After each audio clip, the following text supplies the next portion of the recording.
Welcome back to the garage here at Basin Motorsports. I'm Canaan. Today I'm going to take this old steel shipping crate and I'm going to make a magazine rack to help organize my garage.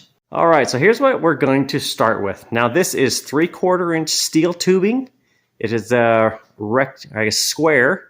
What you see here is the top. You have two of the square channels there that need to be moved to the bottom. I'm going to go ahead and take off this steel plate here off the top and the bottom. And then I need to make this a little narrower to be able to fit into the spot. Now the reason I'm doing this is that I have kind of a dead spot here that collects junk really. And I have magazines there, down there, and plenty more right there that just collect dust. And I'd like to do some organization with them. So this spot here is over 15 inches deep based on the cabinet. It's got enough room that I can go up vertically, at least about 6.5 feet. And it's a constriction of a little over 24 inches wide. Now this is almost 28 inches wide. So we are going to do some modifications. I'm gonna go ahead and cut loose these placement bars here. I'm gonna cut them loose from one side, take the side off. We will cut these down to a little, about 3.5 inches shorter or narrower than they are. And then we're going to reattach this side piece before we start building our shelving for the magazines. So now in the end, you're going to have these plastic magazine holders, which I have a few of. What I plan to be able to do is to stack 5 of these shelves together vertically. And with it being 24 inches wide on the outside of it, you'll be able to put 7 of these across each shelf. So I could fit a total of 35 magazine binders, which this is probably good. You can fit 12 magazines typically on most of them together, which is going to be hundreds of magazines of storage. And that way I don't have to worry about them collecting dust and they'll be up out of the way. Now beyond this, if I run out of space where I don't have any more magazines, I do have textbooks that I still keep around for some calculations here and there that can easily fit on the shelf. When I take off the top and bottom plates, I may actually put those back on in order to fill in the gap to be able to do textbooks. I don't know yet, but we're going to keep them around just in case. All right, so here's kind of the tools we're going to be using. Obviously, we're going to be using our compressor with a cutoff wheel to take everything apart. I have 4 sticks. These are 6 feet long. They are 3/4 inch steel tube that matches that. We're going to go ahead and take off this side piece, this left one here. Just cut the welds loose, grind them down so I can put them on. And I need to take these 4 outer corners here and I'll move those to the bottom just for a little spacing up off the floor. So now that you know what we're going to do, it's time to get her done. Let's get to it. So standing back here, now you can start to see the pieces taking shape. So you can see on the right-hand side, the upper right-hand, I've taken off 3 of those, I don't know if you want to call them footies, guards, etc. Those have been ground down, took all the welds off to basically take those off in one piece.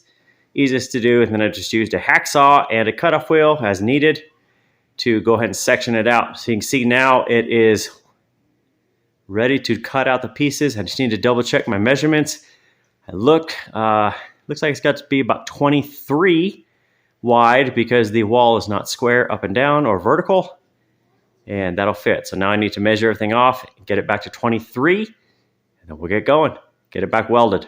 All right, so here's a good look at the now narrowed to the right width. This is 23 edge to edge. So now I've got everything cut out. I had to adjust one piece to make it fit, but that's 23 held together right there. Just a couple magnets making sure it stacks up. And now I'm going to go through piece by piece. I will go through and take off all the paint, clean, and then I'm going to weld each brace there, all those 7 of them total. And I'll adjust them as needed. You can kind of see there, some of them had tension when I cut them loose, just because of the way it was built. So I'll go ahead and fix those, bend those down, grind them down a little bit, make them fit a lot better. And then we're going to get each of those welded together. Then we're going to start measuring for our magazine holders. And then we will start putting in the centerpieces, getting those cut out. And once I have it all stood up and welded, we'll get it painted after that, and then we're done. Next piece is to test fit our rack to make sure it's actually going to fit before I go too much further. You can see it does fit in there. It sticks against the wall as planned, and it is kind of a loose fit at the top. It's got a ½ inch or so on the side, but as I show you going down, it gets tighter and tighter and tighter. That's where it gets to. It's about 23 1/4, 23 1/2 at the very bottom. But it fits in there as I planned it to. So now I just need to go ahead, take it out, and start laying in my racks to be able to fit the magazine holders in. So the next piece in here is to put in obviously our bottom pieces for the magazine racks. Now I have each of those put in. So if I scan down here, you'll see that there are 4 pieces put in all the way down, and my 5th one will be the bottom. Now what I need to do from here is to put in the back pieces to get these to stand vertically. They will be supported on the front, and I want them to stand close to vertical. So I'll need a secondary bar somewhere around the top of the magazine holders themselves. So I'm thinking probably about 10 inches. That is 14 from the top to the bottom there to hold the magazines. From inside to inside, the bottom of the top piece down to the added. So I'm thinking about 10 inches above the bottom holder for the magazine rack, and that should put it roughly vertical. But I'm going to double check that with my tape measure before I start cutting, but we're getting there.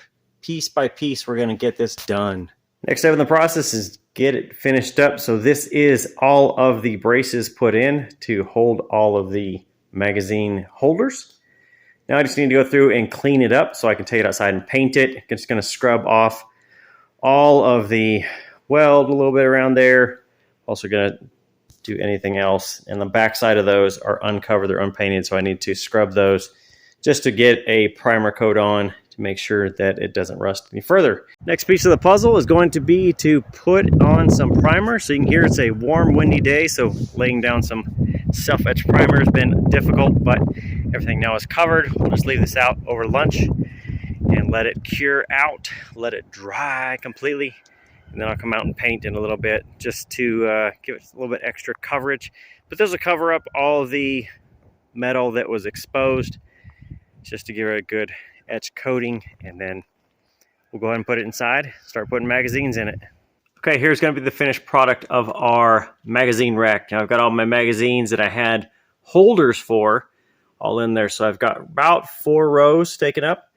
I still have my bottom one that I can do. And of course I have a bunch more magazines that I need to get some holders for. So I still have all my Marvel stuff hung up. Just had to rearrange it to fit. All of my West Coast choppers, posters, all my good stuff in here. Now that means that this can be taken off the list for the winter because this is going to be done now, other than I need to buy some more magazine holders. That's a trip for another day. Total cost on this everything was about $60 really. So I had the rack here that it came in with some farm equipment that we bought like a 1.5 years ago, and the rack had just been sitting out there. I had to buy a package of the grinding disc because I ran out. So I needed that, which is like $3 or $4 at Harbor Freight. And then, of course, I had the welder. I had the hacksaw, which I just cut everything by hand, easy to do. And I had the grind-off wheel, or the cut-off wheel, that I used to take the steel plates off. So the only thing I really bought was some 3 sticks of 6-foot, 3/4 inch material to match that. So that's what you saw in the pieces that were the bare metal. Those are all cut by hand, held in place with the triangles, welded up, done. So I had everything. So for less than $60, I used a good solid steel shipping rack. I had the paint for the primer and the black paint, and everything else was done. So $60, I'll take it. I could now get some of the stuff off out of the way of the cars over here. So if I spin around, I'll show you. Still trying to get everything out of the wall over there. You can see the bookcases there that I'm trying to get out. So I'm trying to get those out of here and get everything on this side out. So that'll move it up. And that finishes this product. So any questions on it, just let me know. Otherwise, thanks for stopping by. We'll see you next time.